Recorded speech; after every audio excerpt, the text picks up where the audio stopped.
This is Feed Your Mind. And so in my last video, we discussed the mysterious object observed in the sky that might be causing the eclipses. So scientists like to say that the moon is causing the solar eclipse and the Earth's shadow is causing the lunar eclipse. But after reviewing this breakthrough footage that I released not too long ago, a few days ago, we discovered that there's probably an object in the sky that is causing both eclipses. So we're going to get into what these objects might be in this video, plus what planets might be.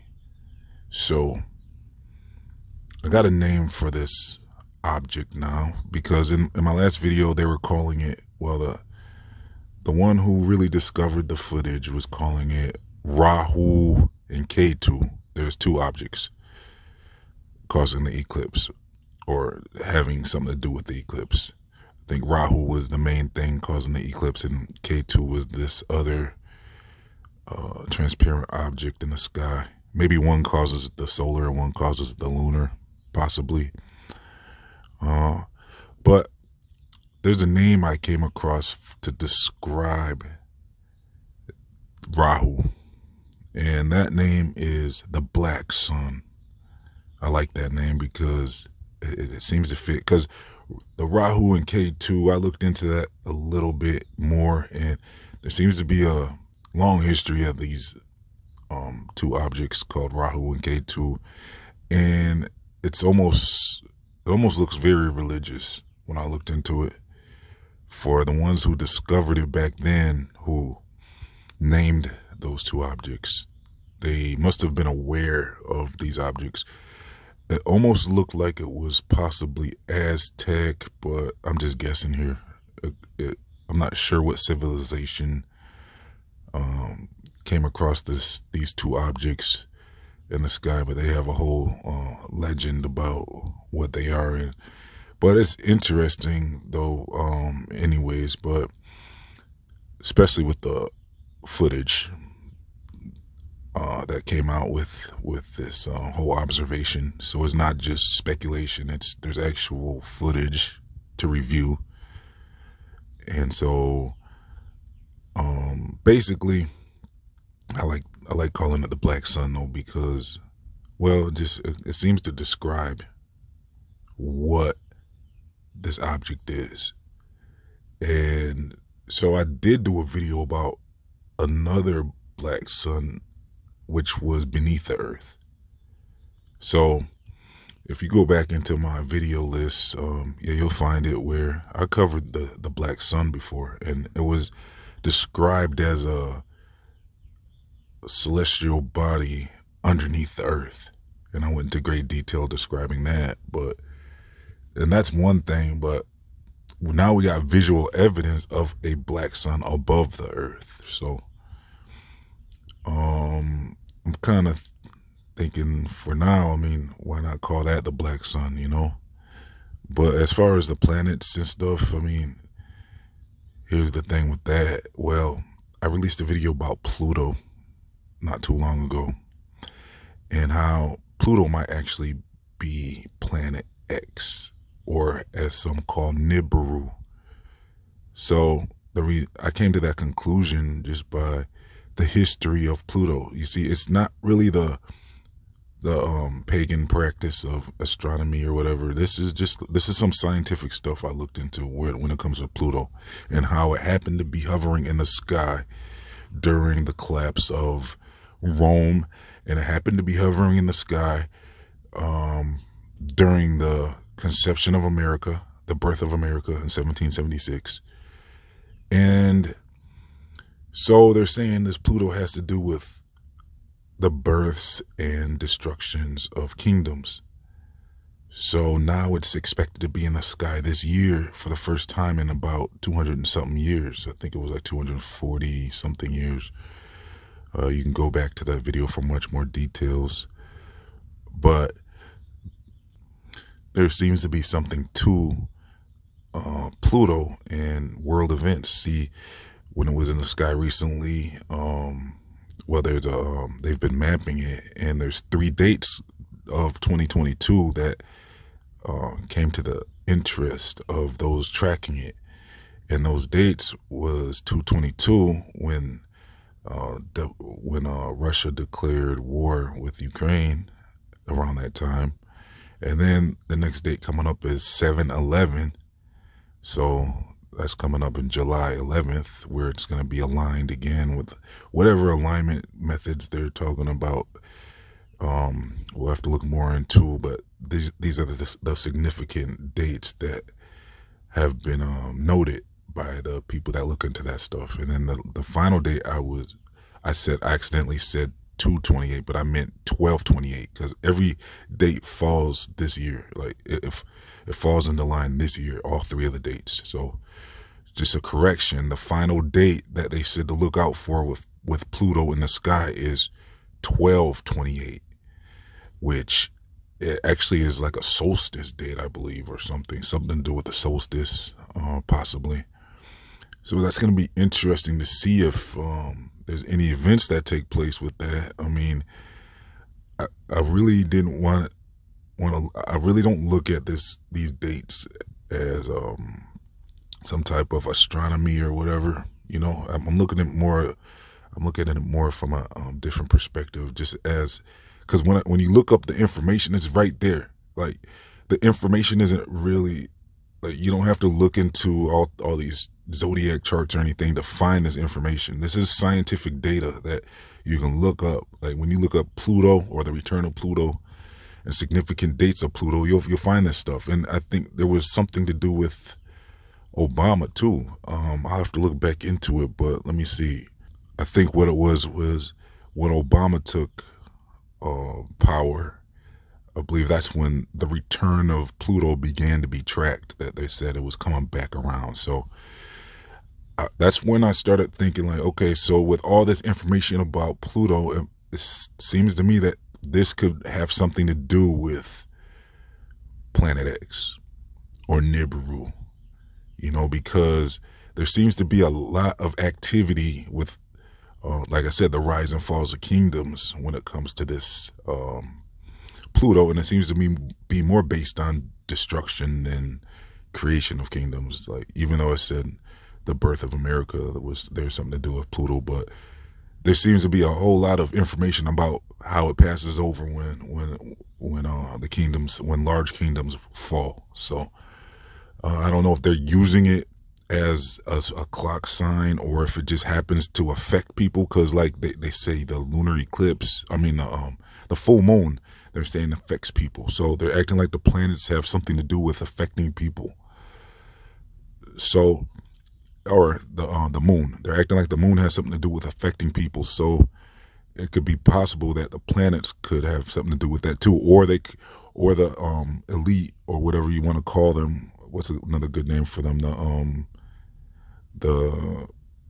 We can call them the secret groups.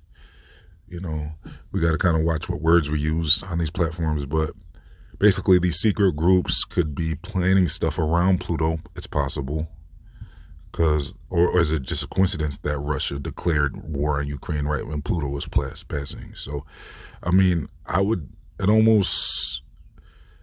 when you look at how Rome was destroyed when Pluto was in the sky, I mean, so they timed it like that to destroy their own kingdom? I don't know if that sounds correct, you know? It sounds like it could be possible that it is more something spiritual going on or something with these planets. So what are these planets? See, some of my audience members was like, there's no planets. And it's like, yeah, I understand what you're saying. There is no planets as far as in the sense of what the science community is trying to tell us planets are. But when it comes to planets, they've been called wandering stars, and there's actual objects in the sky that you can see.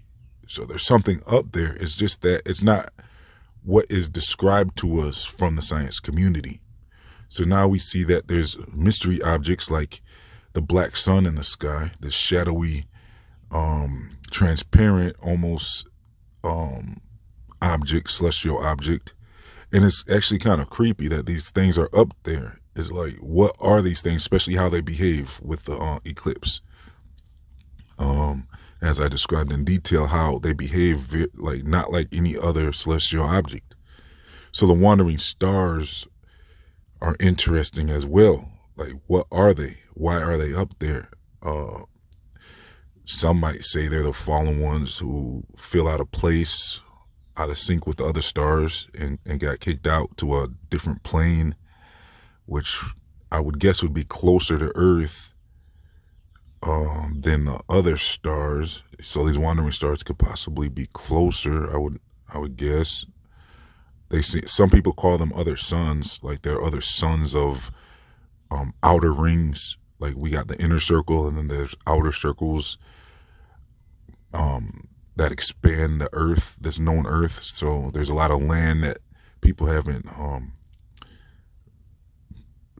known about. And these outer circles, they're saying the planets could be, or what they call the planets, could be the suns of the outer rings, which almost would kind of, you can almost see where they started saying all stars are suns after that. If that's a hypothesis, that could be where people started saying, well, then all stars are suns, because they're calling the wandering stars sons of the outer rings.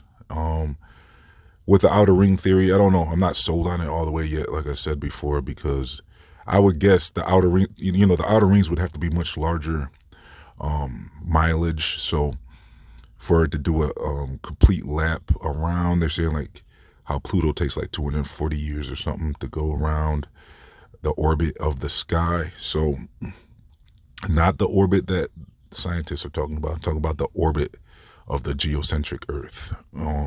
But they're saying that the different wandering stars take different times. They have different paces. So, for if Pluto would take 240 years to lap around the Polaris star, the north center of the geocentric Earth,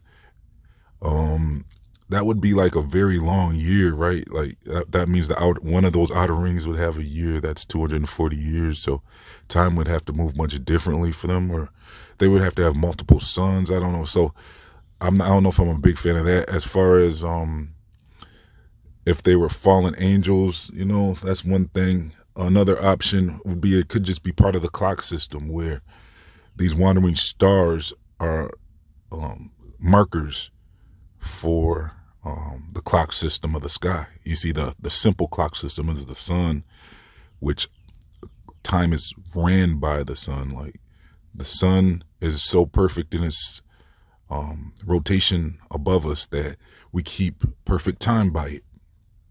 That's the simple way. And then the months with the moon. But then when it gets to the zodiac stuff, where I haven't really looked into much, but I understand it, where it's a larger clock system. And there's people that study this stuff. I think even the three wise men in the Bible were following the stars, and they saw something in the sky that led them to the birth of Jesus, or Yahushua, as many call him as well. So these three wise men were using the stars for some type of navigational purposes, and they saw signs in them. So, I mean, I know the pagan side had taken over that whole thing with zodiac and astrology and stuff, and they linked it with all this pagan stuff. But is it possible that there's something to that whole thing, like birth charts and like they say, oh, if you're born in this month, you might behave this way. And I've heard some of that stuff before, that it just sounds kind of real, like sometimes, but I don't know if they're just messing with you and they know how to word things to make like, oh, that sounds like me. Or is there something to it, like where if you're born in a certain, like let's say January, February, March, April, May, whatever, those are like different, like they say Pisces, Aquarius, and all that type of stuff. And then they got certain personality traits that could be linked to that. So I don't know if there's anything to that. Maybe the pagans had that knowledge and they studied that stuff and understand it and took it for themselves. And now Christians are like, no, we can't look into that. But maybe there's something to that stuff. Who knows? Let me know your thoughts in the comment section. Is that a path that you don't want to probably touch on, or do you think there could be something to it? So the planets could have something to do with that. Like I said, I mean, people were like, "There's no planets." It's like, no, look, I'm not saying planet. When I say planets, I just use that word sometimes, but we know that. Okay, well, I try to use the word wandering stars more, but when I'm describing the events of Pluto and stuff, I'm talking about there's literal objects up there. See, Pluto was like a hidden object that they didn't even really discover until not too long ago. They had known about, like, there was like 5 other planets they knew about or something, 4 or 5 around the time of Copernicus. They knew those objects were up there, like Mars and Saturn and stuff, I think. But then the further objects is the ones that they discovered much later. It was like the 1900s or something, I think. Um, I had more details in my other videos, so you have to go back and to catch all that specific information. But basically, they started discovering all these other planets in the sky, and or what they consider planets. And Pluto was like these mystery planets. It was like it was not detectable. The other ones were very bright and easy to spot, even without really much use of a telescope or anything. The brighter ones, like Venus and all that stuff. But the other ones, like Pluto and stuff, they didn't really know about. So that's why I was trying to kind of almost link it to Planet X. So what they call Nibiru and Planet X could be this object, and there's something to it. Like, there's something to these objects. They're not just made up. There's just not. We can't just say there's no planets. I mean, we don't have to call them planets, but to be honest, we have to really say, okay, there's something up there. It's just they're not what is described by the science community. So what are they? Well, we went over a few options in this video, and there could be others. So let me know if you have any more options. We covered how they could be, the other suns of the outer rings. We covered how they could be the fallen stars that were kicked out of the rotation of the normal stars. And then we covered how they could be some type of markers or something for the larger clock system of the sky. Or they could be almost governing stars. They could be governing stars, like, especially if the stars are entities. Some people said, I think DITRH had a theory or hypothesis that stars could be some type of thing to do with souls. I've considered stars possibly could be some type of portals or windows of heaven, possibly. I've had the feeling that stars could possibly be watching us before. I've saw some weird stars in the sky. I've done video. If you check out my Starlink video, I had footage of a star that looked very close, like it was just hovering right over houses pretty much, and it was trying to behave like a star, but it really didn't look like a star. It felt like it was something, some type of entity or something. So they could be sentient. They could be some type of beings. These stars, the way they move is very strange. It's just like the stars, they all move in one particular motion. If you watch a time lapse of stars, they all just move together, and with no parallax or nothing. They just all move. I guess that's why people thought the Earth was spinning, just because how the stars move. If you watch them on a time lapse, they just seem to be. It's so perfect. And they're saying the wandering stars probably fell out of that they got kicked out of that whole thing, and they were their own thing after that. So I don't know. Let me know your thoughts about what do you think planets are. And we definitely and should we just call them wandering stars? Like, stop even using the term planet. If we could stop using the word planet if you want. It doesn't bother me as much, because when I say planet, I'm not saying it in the way science is saying it. So I don't know if it bothers me as much to use that word. But if you guys think that we should stop using that word planet, let me know. Should we call them wandering stars from now on, or what? But like, what do you think they are? Do you have any more ideas about what they might be? I'm kind of liking the whole thing. They could be some type of markers or something in a larger clock system. That's kind of a good one. I don't know. Let me know your thoughts. So thank you for tuning in. Look, I'm going to leave a link if you want to sign up to my free email newsletters. I'm also going to leave a link if you want to support this channel so I can keep putting out videos. You can tip me as little as $1. It's just like leaving your waiter a tip, and it goes a long way to help beat, these platforms try to silence these types of videos. So your support really helps. Also, I'm gonna leave a link to my other channels. I'm gonna be at ep21 dropping videos on other topics I don't cover on this channel. I'm also gonna leave links to my social media plus much more. Please like, comment, share, and subscribe. This has been ep21 signing off.